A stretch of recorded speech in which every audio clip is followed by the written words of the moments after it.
محترم مشاہدین، السلام علیکم ورحمۃ اللہ وبرکاتہ۔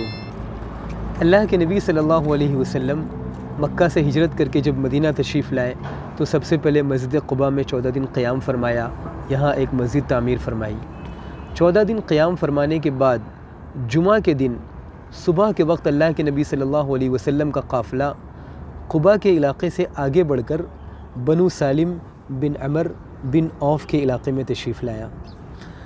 بنو سالم بن عمر بن عوف کا علاقہ یعنی جہاں آج مسجد جمعہ واقع ہے، مؤرخین کے مطابق اس جگہ پر اللہ کے نبی صلی اللہ علیہ وسلم کی امامت و خطابت میں مسلمانوں نے اسلامی تاریخ کا پہلا جمعہ ادا فرمایا۔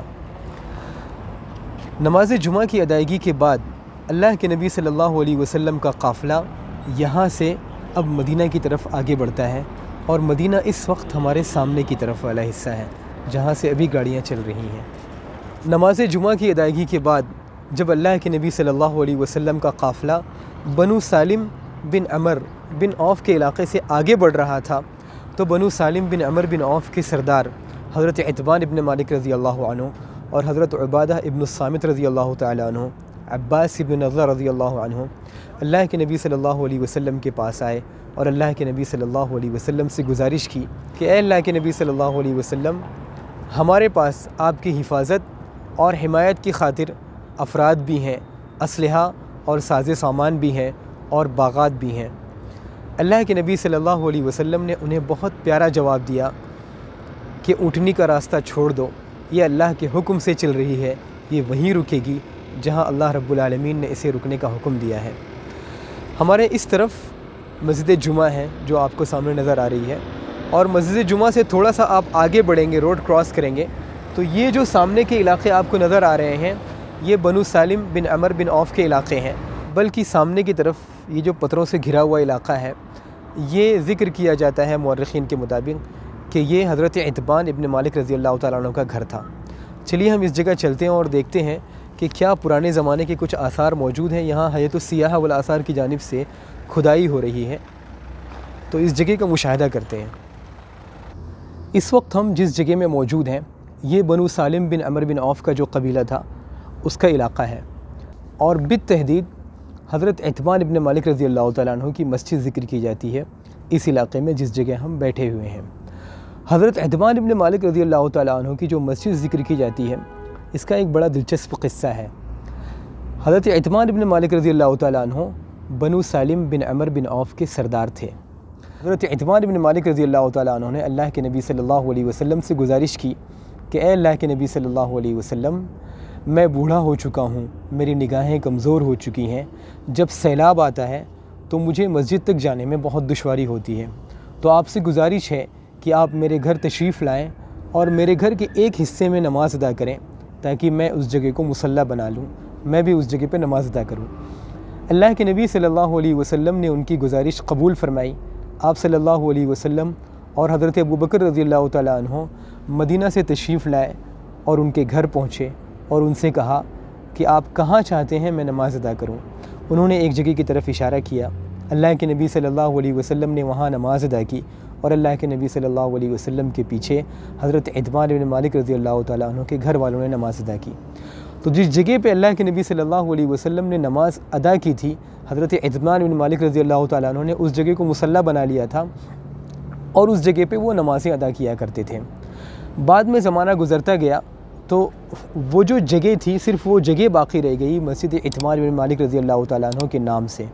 اگر آپ آج سے 100-150 سال پہلے یا 200 سال پہلے کی کچھ قدیم تصویریں دیکھیں گے تو اس میں مسجد عتبان ابن مالک رضی اللہ تعالیٰ عنہ آپ کو صاف طور سے نظر آئے گی، لیکن زمانہ گزرتا گیا، لوگوں کی آبادی بڑھتی گئی اور مدینہ کے باہر سے لوگ آ کر آباد ہوتے گئے مدینہ میں، تو کچھ تاریخ لوگوں کی نگاہوں سے اوجھل ہوتی گئی، تو ہو سکتا ہے یہ علاقہ بھی لوگوں کی تعمیراتی کاموں میں زمین کے اندر چلا گیا ہو۔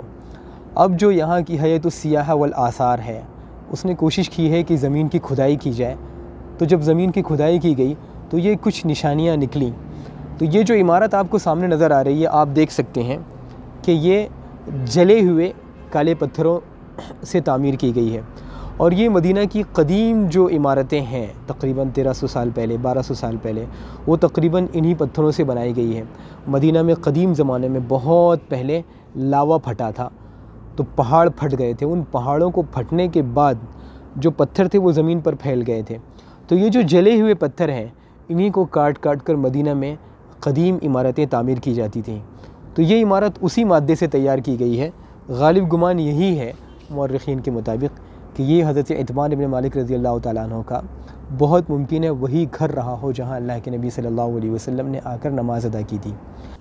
تو یہ جو بیچ میں بات ہوئی یہ حضرت عتبان بن مالک رضی اللہ تعالیٰ عنہ کے متعلق ہوئی، لیکن اصل ہمارا قصہ وہ تھا کہ اللہ کے نبی صلی اللہ علیہ وسلم کا قافلہ یہاں سے گزر رہا تھا۔ اللہ کے نبی صلی اللہ علیہ وسلم کا قافلہ اب یہاں بنو سالم بن عمر بن عوف کے علاقے سے گزر کر بنو بیاضہ کے علاقے کے سامنے سے گزرا۔ چلیے بنو بیاضہ کے علاقے کے سامنے چلتے ہیں۔ بنو سالم بن عمر بن عوف کے بعد اللہ کے نبی صلی اللہ علیہ وسلم کا گزر بنو بیاضہ کے علاقے کے سامنے سے ہوا۔ بنو بیاضہ کا علاقہ آج کل کے زمانے کے لحاظ سے ہمارے پیچھے قلعت قباء ہے، قباء کے علاقے کا مشہور قلعہ، اور ہمارے داہنی طرف مسجد قباء ہے، اور ہمارے بائیں ہاتھ پر مسجد نبوی کا علاقہ ہے۔ تو ہم اس وقت بیچ میں کھڑے ہوئے ہیں، مسجد قباء اور مسجد نبوی کے بیچ کے علاقے میں، اور ہمارے پیچھے کی طرف یہ جو قلعہ ہے اس کے پیچھے بنو بیاضہ کی آبادی تھی۔ تو اللہ کے نبی صلی اللہ علیہ وسلم کا گزر چونکہ بنو بیاضہ کے علاقے سے نہیں ہوا تھا بلکہ بنو بیاضہ کے علاقے کے سامنے سے ہوا تھا۔ جب اللہ کے نبی صلی اللہ علیہ وسلم کا قافلہ بنو بیاضہ کے علاقے کے سامنے سے گزرا تو بنو بیاضہ کے لوگ اللہ کے نبی صلی اللہ علیہ وسلم کے استقبال میں کھڑے تھے۔ ان کے سردار زیاد بن لبید، فروہ بن عمر رضی اللہ عنہ اللہ کے نبی صلی اللہ علیہ وسلم کے پاس آئے اور اللہ کے نبی صلی اللہ علیہ وسلم سے وہی گزارش کی کہ اے اللہ کے نبی صلی اللہ علیہ وسلم ہمارے یہاں قیام فرمائیے۔ اللہ کے نبی صلی اللہ علیہ وسلم نے وہی پیارا سا جواب دیا کہ اونٹنی کا راستہ چھوڑ دو، یہ وہیں رکے گی جہاں اللہ رب العالمین کی طرف سے اسے رکنے کا حکم دیا گیا ہے۔ ہمارے پیچھے کا جو علاقہ ہے یعنی قلعت قباء کے مقابل والا علاقہ، سامنے والا علاقہ اور ہمارے پیچھے والا علاقہ، یہ تقریباً وہی راستہ ہے مورخین کے مطابق جہاں سے اللہ کے نبی صلی اللہ علیہ وسلم کے قافلے کا گزر ہوا تھا۔ بنو بیاضہ کے علاقے کے بعد اللہ کے نبی صلی اللہ علیہ وسلم کا گزر بنو ساعدہ کے علاقے سے ہوا۔ بنو ساعدہ کی مدینہ میں کئی آبادیاں تھیں، ان میں سے ایک آبادی مسجد جمعہ کے اور بنو بیاضہ کے علاقے کے بعد تھی۔ وہاں حضرت سعد بن عبادہ رضی اللہ تعالیٰ عنہ اللہ کے نبی صلی اللہ علیہ وسلم کے پاس تشریف لائے اور اللہ کے نبی صلی اللہ علیہ وسلم سے اپنے یہاں قیام کی گزارش فرمائی۔ اللہ کے نبی صلی اللہ علیہ وسلم نے انہیں وہی پیارا سا جواب دیا۔ بنو ساعدہ کے علاقے سے گزرنے کے بعد اللہ کے نبی صلی اللہ علیہ وسلم کا گزر بنو الحارث ابن الخزرج کے علاقے سے ہوا۔ اس وقت ہم بنو الحارث ابن الخزرج کے علاقے میں ہیں۔ ہمارے پیچھے روڈ جا رہا ہے، یہ آپ کو نظر آ رہا ہوگا، داہنی طرف مسجد جمعہ ہے اور بائیں طرف مسجد نبوی ہے۔ تو مسجد جمعہ اور مسجد نبوی کے تقریباً بیچ میں اس وقت ہم موجود ہیں، یہاں بنو الحارث ابن الخزرج کا علاقہ ہے۔ بنو الحارث ابن الخزرج آج کے زمانے میں اسے تربت صہیب کہتے ہیں، اگر آپ نیٹ پہ لکھ کے ڈالیں گے تربت صہیب تو یہ علاقہ آپ کو آ جائے گا۔ جب یہاں سے اللہ کے نبی صلی اللہ علیہ وسلم کا گزر ہوا تو ان کے جو سردار تھے حضرت سعد ابن الربیع رضی اللہ تعالیٰ عنہ اور مشہور صحابی حضرت عبداللہ ابن رواحہ رضی اللہ تعالیٰ عنہ، وہ اللہ کے نبی صلی اللہ علیہ وسلم کے پاس آئے اور اللہ کے نبی صلی اللہ علیہ وسلم سے وہی گزارش کی کہ ہمارے یہاں قیام فرمائیے۔ اللہ کے نبی صلی اللہ علیہ وسلم نے انہیں وہی جواب دیا کہ اونٹنی کا راستہ چھوڑ دو، یہ اللہ کے حکم سے چل رہی ہے، جہاں اسے رکنا ہوگا وہیں رکے گی۔ تو اس وقت ہم بنو الحارث ابن الخزرج کے علاقے میں ہیں، ان کو بلحارث بھی کہتے ہیں۔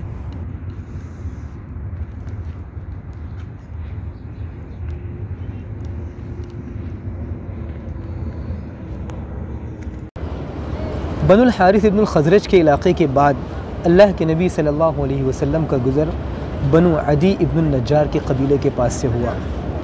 وہاں کے لوگ اللہ کے نبی صلی اللہ علیہ وسلم کے پاس آئے اور اللہ کے نبی صلی اللہ علیہ وسلم سے گزارش کی کہ اے اللہ کے نبی صلی اللہ علیہ وسلم آپ اپنے ماموں زاد رشتہ داروں کے یہاں قیام فرمائیے۔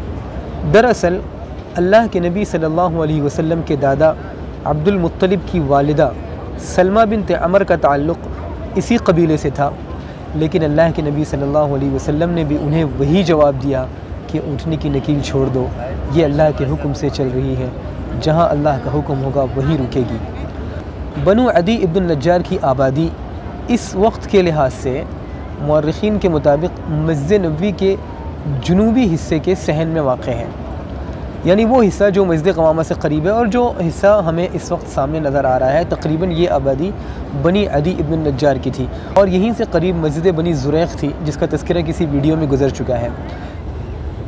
اب یہاں سے اللہ کے نبی صلی اللہ علیہ وسلم کی سواری آگے بڑھی، یہاں تک کہ بنو مالک ابن النجار کی آبادی میں آ کر رک گئی، یعنی اس جگہ پر جہاں آج مسجد نبوی کا پرانا حصہ ہے، جہاں آج منبر ہے، جہاں ریاض الجنہ ہے۔ اونٹنی رک گئی، لیکن اللہ کے نبی صلی اللہ علیہ وسلم نیچے نہیں اترے، اونٹنی پھر اٹھی، تھوڑی دور آگے کو چلی، مگر پھر واپس آ گئی اور پہلی جگہ پر دوبارہ بیٹھ گئی۔ اب اللہ کے نبی صلی اللہ علیہ وسلم اونٹنی سے نیچے اترے اور اللہ کے نبی صلی اللہ علیہ وسلم نے فرمایا، یہاں سے سب سے قریب گھر کس کا ہے؟ تو یہاں سے سب سے قریب گھر جو اس وقت ہمارے سامنے گنبد خضرا ہمیں نظر آ رہا ہے، یہاں سے سب سے قریب گھر حضرت ابو ایوب انصاری رضی اللہ تعالیٰ عنہ کا تھا۔ حضرت ابو ایوب انصاری رضی اللہ تعالیٰ عنہ نے سامان اٹھایا اور اپنے گھر لے جا کر رکھ دیا۔ حضرت ابو ایوب انصاری رضی اللہ تعالیٰ عنہ کا گھر اس وقت مسجد نبوی کے کس حصے میں تھا، انشاءاللہ ہم اسے اگلے ویڈیو میں بیان کریں گے۔ جس دن اللہ کے نبی صلی اللہ علیہ وسلم مدینہ منورہ پہنچے، مدینہ کی فضا محبت، خوشی اور عقیدت کے جذبات سے معمور تھی۔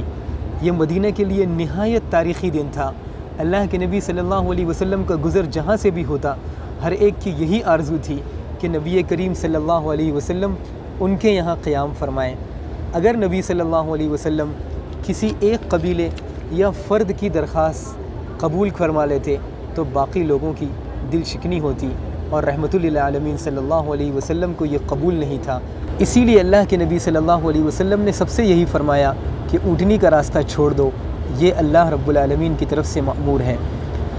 سیرت اور احادیث کی کتابوں میں نبی کریم صلی اللہ علیہ وسلم اور حضرت ابو بکر رضی اللہ تعالیٰ عنہ کے مدینہ میں داخلے کا شاندار منظر بیان کیا گیا ہے۔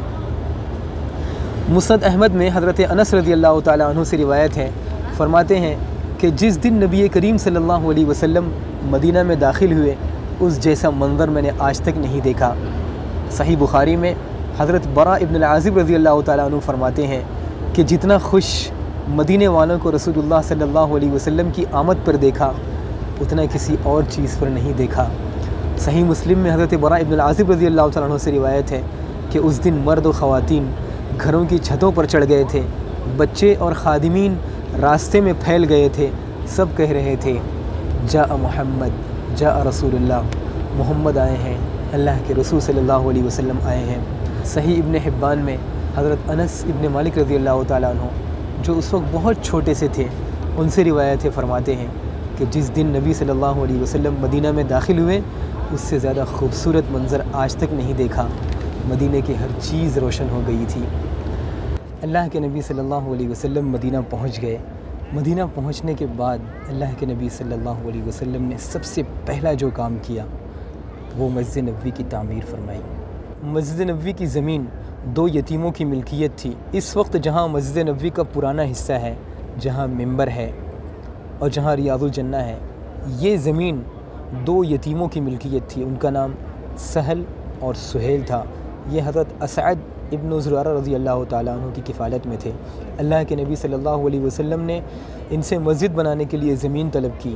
انہوں نے خوشی خوشی اللہ کے نبی صلی اللہ علیہ وسلم سے کہا کہ ہم بغیر قیمت کے زمین دینا چاہتے ہیں، لیکن اللہ کے نبی صلی اللہ علیہ وسلم نے ان سے زمین بطور قیمت لی، قیمت ادا کی اللہ کے نبی صلی اللہ علیہ وسلم نے، اور مسجد کی تعمیر شروع کی۔